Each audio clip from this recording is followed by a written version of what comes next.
इतनी सारी चीज़ें आपसे एक्सपेक्टेशंस हैं, आप जल्दी से काम पर लौट जाएं, सब कह रहे हैं, सुप्रीम कोर्ट में भी कहा गया, उसके बाद कल तो सीएम साहिबा ने कह दिया और उनके कहने का तरीका कुछ अलग था। वो तरीका आप लोगों को कैसा लगा और उसके बाद कुछ बदला?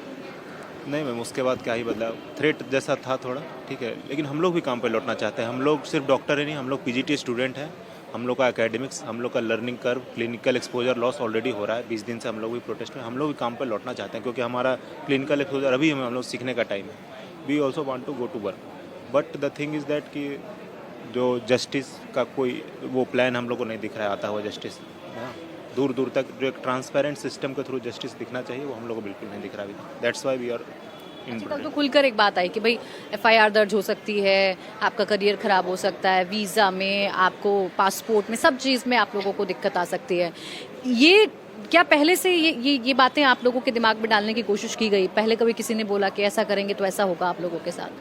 पहले तो नहीं बोला, लेकिन कल से ये आ रहा है कि वीज़ा, पासपोर्ट अगर करना है तो सारे डॉक्टर्स का कर दीजिए। फिर यहाँ तो बहुत सारे डॉक्टर्स प्रोटेस्ट में, ऐसा तो नहीं है कि कोई अकेला है। It is almost too impossible. This is that like a hollow threat, we can say this. Hollow threat. CM की इस बात का कोई असर आप लोगों पर नहीं पड़ेगा?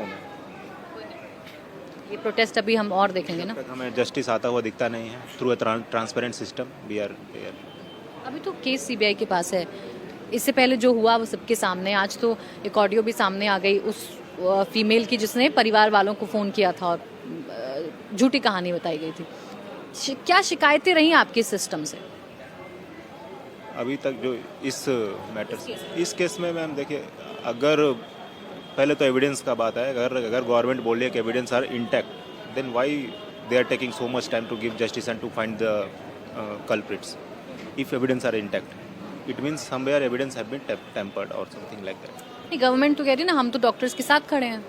खड़ी है गवर्नमेंट? दिख तो नहीं रहा है, दिख नहीं रहा, सिर्फ बोलने के लिए सब कह रहे हैं। Obviously ma'am. अभी आप जाके अभी भी प्री दिस इंसिडेंट से पहले जो सिक्योरिटी था, अभी भी वही हाल है। जो हमारा रहने का कंडीशन है, अभी भी वही हाल है, उसका वर्किंग कंडीशन। आप भी थोड़ा सा आगे आ जाएंगी प्लीज़, थोड़ा सा बस। आपका क्या नाम है? मैं डॉक्टर सुष्मिता हूँ, पीजीटी। जब आप लोग यहाँ आते हैं, प्रोटेस्ट पर बैठते हैं, क्या सोचकर आप लोग हर दिन यहाँ प्रोटेस्ट की शुरुआत कर देते हैं? देखिए, हमारा यही मानना है कि आज घटना को हुए 20 दिन हो चुका है। रोज़ प्रोटेस्ट पर आना, रोज़ अपनी मांगे रखना, हमारा यही एक बिलीफ है कि कहीं ना कहीं आज या तो कल हमारी जितने भी डिमांड्स हैं वो फुलफ़िल होंगे। और जो हमारी कॉलीग थी, वो उनको जो अब तक जस्टिस नहीं मिल पाया है, वो आज या कल वो उनको ज़रूर मिलेगा। बस इसी डिमांड के आशा में कि आज फुलफ़िल होगा, कल फुलफ़िल होगा, बस इसीलिए हम अपना धरना चलाए जा रहे हैं कि जब तक उनको जस्टिस नहीं मिलेगा हम अपना प्रोटेस्ट कंटिन्यू करेंगे। किसी का साथ आप लोगों को मिल रहा है? सिस्टम का, सरकार का कोई साथ खड़ा दिख रहा है आपको अपने साथ? जब हमने इनिशियली स्टार्ट किया था तब तो ये कह सकते हैं कि किसी का भी साथ नहीं था, लेकिन अब हम अपने से, हम लोगों ने काफ़ी सारे पब्लिक को इंक्लूड किया है और सिस्टम कहीं ना कहीं, हम ये नहीं कहेंगे कि पूरी तरीके से हमें जो हम चाहते थे वो दिख रहा है, बट कहीं ना कहीं कुछ चेंजेस आए हैं। जो आरजी करके प्रिंसिपल थे, उनका ट्रांसफ़र होने वाला था यहाँ पे, वो हम रुकवाए हैं। तो वो हमारी एक तरह से अचीवमेंट है। वो चाहे हमने दबाव में करवाया हो या सिस्टम ने खुद सोच के ये करवाया हो, बट उससे एक चेंज आया है। तो हम चाहते हैं कि ऐसे ही जितने भी हमारे डिमांड्स थे वो सारे फुलफ़िल हो जाए और बस इसी की हम अपेक्षा में हैं। इस घटना के बाद हर जगह काम करने वाली महिलाओं में एक डर पैदा हुआ, डॉक्टर्स में ही नहीं, हर आप प्रोफेशन में कह सकते हैं। सबको लगने लगा कि हमारा वर्क प्लेस सेफ नहीं है। ऐसे में एक फीमेल सीएम का इस प्रदेश में होना, उसने कोई असर डाला इस केस पर? जितना हमने देखा है कि अभी रिसेंटली न्यूज़ सभी ने सुना होगा कि एक इनडायरेक्टली हम लोगों को कहा गया था कि वर्क पे लौटने के लिए, वर्क रिज्यूम करने के लिए। बट इतना मैं कहना चाहूँगी कि अगर वो खुद हमें वो सेफ्टी वाली फीलिंग नहीं ला पाई है अब तक, तो वर्क में लौट जाना ये हमारे प्रोटेस्ट के लिए ये हंसी का एक विषय बन जाएगा, क्योंकि हम इतने दिनों से अपना प्रोटेस्ट चला रहे हैं। बट अब तक वो लोग कह रहे हैं कि हम इस पर अमल करेंगे, आप लोग वर्क पे वापस लौट जाइए। तो इतने दूर आने के बाद अगर हम अब भी कुछ ना कर पाए और अभी उनके साइड से कुछ पॉजिटिव रिस्पांस ना मिला हो, तो फिर इतना हम यही समझेंगे कि उनके साइड से ये एक कंप्लीट क्या कह सकते हैं कि एक इग्नोरेंस है। अच्छा, आपने कभी नाइट शिफ्ट की है? बिल्कुल, मैंने नाइट शिफ्ट किया है। मैं फर्स्ट ईयर पीजीटी हूँ, तो मुझे काफ़ी सारे नाइट शिफ्ट्स करने पड़ते हैं। तो ऐसा हो सकता है कि इसके पहले भी हम ये इश्यूज़ फेस कर रहे थे, बट शायद इतना सीरियसली हमने एड्रेस ना किया हो। बट इस घटना के बाद अब हम वापस सोचने पे। अच्छा, मुझे एक बार नाइट शिफ्ट में क्या माहौल होता है, या नाइट शिफ्ट में आपकी रूटीन क्या होता है, मैं आप लोगों से जानूँ। तो क्या, कैसे शुरू होती है शिफ्ट, क्या क्या करना होता है, कब ख़त्म होती है, शिफ्ट के दौरान क्या क्या होता है? मैं एनेस्थीसिया डिपार्टमेंट से हूँ। हमारा night shift is not just night shift. हमारा अगर आज नाइट होता है तो हम लोग डे में अपना ड्यूटी करते हैं पूरा। जब वो ख़त्म होता है, जो हमें बीच में 4-5 घंटे का रेस्ट मिलता है, उसके बाद हमारी नाइट लगती है, वो ओटी में लगे या आईसीयू में लगे, वो हम कंटिन्यू करते हैं। और उसके बाद अगले दिन ऐसा नहीं है कि नाइट ओवर हो जाता है तो हम घर वापस लौट जाते हैं, हमारी दूसरी ड्यूटीज़ होती हैं। तो इस बीच सिक्योरिटी अब तक इतनी रही नहीं है कि हम वल्नरेबल है एक्चुअली। सो ऐसा नहीं है कि हम अगर रेस्ट करने जा रहे हैं वहाँ पे कोई सिक्योरिटी इतनी हो कि कोई आकर हमको डिस्टर्ब ना कर पाए। बिल्कुल, ये ऐसी नहीं है। बट शायद इतना दिन हमने ये सोचा नहीं था कि ऐसा कुछ हो सकता है। बट इस घटना के बाद जो है, कह सकते हैं कि अच्छा, आप जैसे बीच में आपको रेस्ट मिला 2-3 घंटे का या 1 घंटे का, तो आप लोग कहाँ जाते हैं, कहाँ सोते हैं? रेस्टिंग रूम होते हैं proper? Resting room as such proper नहीं है, बट उसमें शायद फैसिलिटीज़ इतनी नहीं है कि उसको एक प्रॉपर रेस्ट रूम कहा जाए। We somehow manage. क्या होता है उस रेस्ट रूम में आपके लिए? जैसे कि वी में से कि there is a room with bed and washroom, but उसकी हालत इतनी अच्छी नहीं है कि उसमें कोई प्रॉपरली रेस्ट कर पाए। सो जस्ट बिकॉज हम ड्यूटी पे हैं और हम अपनी ड्यूटीज़ कर रहे हैं और हमें करना भी है, सो वी समहाउ मैनेज। देखिए, सुप्रीम कोर्ट ने जब इस मामले में सुओ मोटो लिया, उन्होंने एक बड़ी बात कही थी कि जब तक महिलाओं को वर्क प्लेस पर अच्छी फैसिलिटीज़ नहीं मिलेंगी, सिक्योरिटी नहीं मिलेगी, तो हम क्या इक्वालिटी की बात करेंगे। तो यहाँ पर जो फैसिलिटीज़ होनी चाहिए, साफ़ टॉयलेट्स होने चाहिए, आप लोगों के लिए हाइजीन मेंटेन होना चाहिए, या एक रूम होना चाहिए फीमेल्स के लिए, वो होता है अमूमन हर हॉस्पिटल की बात आपसे पूछ रही हूँ, होता है कि नहीं होता है?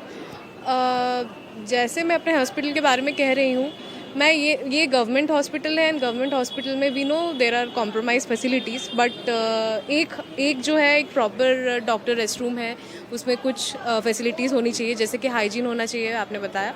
लेकिन कहीं ना कहीं अभी भी जो है वो लैक कर रहा है, और उसी की डिमांड जो है हमें अभी है, जो हम जस्टिस के अलावा ये भी डिमांड कर रहे हैं कि हमें अपने प्रॉपर रेस्ट रूम की सुविधा होनी चाहिए, और ये अब तक फुलफिल नहीं हो पाया है।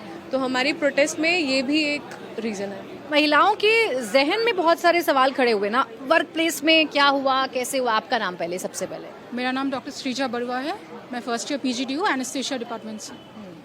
हर रोज़ यहाँ आते हैं, प्रोटेस्ट पर बैठते हैं, उम्मीद होती होगी जस्टिस की, मिल रहा है जस्टिस? नहीं, ये तो मतलब आज का एक आइसोलेटेड इंसिडेंट नहीं है, बहुत साल पहले से ये चल रहा है। ये एक चलता है टाइप का एटीट्यूड है सबका। पेशेंट पार्टी का बताइए, गवर्नमेंट बॉडीज़ का बताइए, सीएम का बताइए, सबका इन जनरल एक चलता है type attitude, taken for granted attitude her level से है। अच्छा, आप कहाँ की रहने वाली हैं? मैं कोलकाता की हूँ, बॉर्न एंड। तो यहाँ बिल्कुल आपने तो सरकार को भी देखा और सरकारों को देखा, या यहाँ के सिस्टम को देखा, क्या क्या सिस्टम है यहाँ का? यहाँ महिलाएं, बेटियाँ सुरक्षित हैं या नहीं है? मैं एज अ डॉक्टर, क्योंकि मैं गवर्नमेंट में ही मेरा यूजी पीजी दोनों हुआ है, मैं गवर्नमेंट सेक्टर के बारे में बोल सकती हूँ। Health sector is in a mess, it's in a total mess. वहाँ हर किस्म के पेशेंट आते हैं, हर स्ट्रेटा के पेशेंट्स आते हैं, यहाँ पर हर कैटेगरीज़ के पेशेंट आते हैं। ऐसा नहीं है कि सब वेल मैनर्ड होंगे, सब अच्छे घराने से होंगे। हो सकता है उनकी तरफ से वो लोग वायलेंट हो जाए अगर उनको सर्विस ना मिले। उनको बस अपनी चीज़ से मतलब है, वो जानते हैं कि हमको सर्विस मिल रहा है, इमरजेंसी खुला है नहीं खुला है, ओपीडी खुला है नहीं मिल रहा है, मेरा पेशेंट आया उसको हेल्थ केयर नहीं मिला, वो मर चुका। अब हम लोग के ऊपर वायलेंस स्टार्ट होता है। अब ये जो पेशेंट लोड, एक पेशेंट के साथ 14 लोगों का आना, 15 लोगों का आना, शराब पीकर कोई आ जाता है, कोई मतलब वेपन्स लेकर, आर्म्स लेकर, जो अभी तक नहीं हुआ था, पर मैंने अपने सीनियर्स के मुंह से सुना है ऐसे इंसिडेंट पहले भी घट चुके हैं। हम लोग के आने से पहले ऐसे इंसिडेंट्स हुए कि आर्म्स लेकर भी वो लोग अंदर आते थे, थ्रेट करते थे। तो ये जो चीज़ है, ये हम लोग अपने मूवमेंट से वी कैन ओनली हम छोटा सा एक मेजर ही कर सकते हैं, मिटिगेट कर सकते हैं। सड़कों पर बताइए, सड़कों पर कभी ऐसा लगा कि हम प्रोटेक्टेड नहीं हैं? कभी कोई ऐसी घटना हो गई हो आपके साथ कि लगता हो कि नहीं भाई हम तो कहीं भी सुरक्षित नहीं हैं? विमेन इंडिया में कहीं भी सुरक्षित नहीं है, इन जनरल मैं बता सकती हूँ। यहाँ मतलब हम लोग एक सेकंड क्लास सिटीजन की तरह हैं यहाँ पर। हम लोग को अपना फ्रीडम, हम लोग को अपना सोसाइटी में हम लोग का जो पोजीशन है, व्हाट एक अंग्रेजी में बात है ना, what men take for granted women have to earn it by defines.